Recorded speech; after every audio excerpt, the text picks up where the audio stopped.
It was called the oil crisis. And of course, that was the recession years of 75, 76.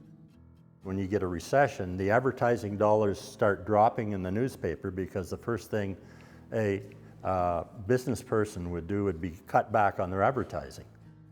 And of course, that had a direct effect on the newspaper's revenues. What you ended up having to do is find ways of cutting costs, and there weren't a lot of ways on doing that without cutting staff. And in our situation, the publisher, he was a family-oriented man who said, I can't do that to my employees. We're just going to have to ride this through and do the best we can with this. The BH Press was the commercial printing end of it. We printed anything but the newspaper. And along the way, we got into a very small offset printing press.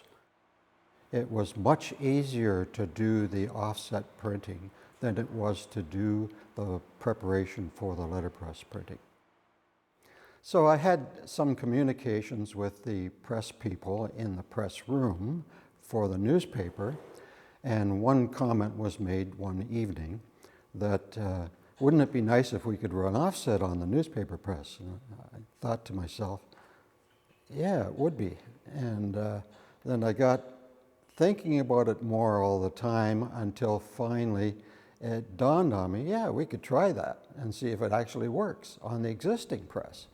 And so I figured out that we could use one of the lead plates and mount an offset printing plate on top of it and actually squirt water on the rollers and make it an initial trial. We took Sam's plan, made it out at the machine shop, brought it into the press, put it on, fine-tuned it.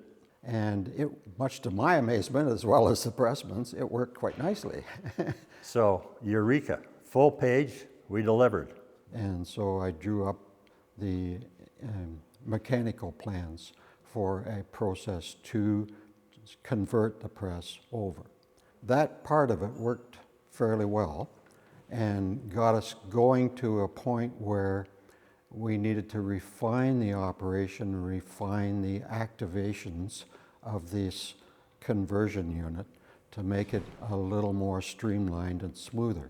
So it was converted to the electrical system, and the mechanics were the same in rollers and that. It's just the on and off sequence was more viable. And this was the start of the way the paper was printed after that for quite some time. And we did that for under $20,000. A new press would have cost us between $2 and $3 million. Once it was in place, the mechanical part, then they had to change all the preparation. And change from the lead preparation to photomechanical paper and film, and then aluminum plates, and refined that part of it as well. So there was a lot of refining in the process up to the printing, even though the printing press was doing a good job. And then we've got known in the industry of what was happening in Stratford. When we took it out of the plant and took it to Bay City, it was a request from the Bay City printing newspaper for an attachment for them to try. And their press was much faster than the Beacon Herald's newspaper press was. So we had to accommodate some different things for that particular press. It ran for them the first time, but it also showed some faults in it, and we had to correct those faults and get them working better. And as it progressed, it got quite good, actually. We ended up with 2 prestigious awards from Kodak as to the quality of printing that we had on the press. So we ended up utilizing this for our own use and producing a paper in the 70s until 1988. It was a good stopgap, but it wasn't an industrial revolution. It got us past the letterpress and got us to offset printing.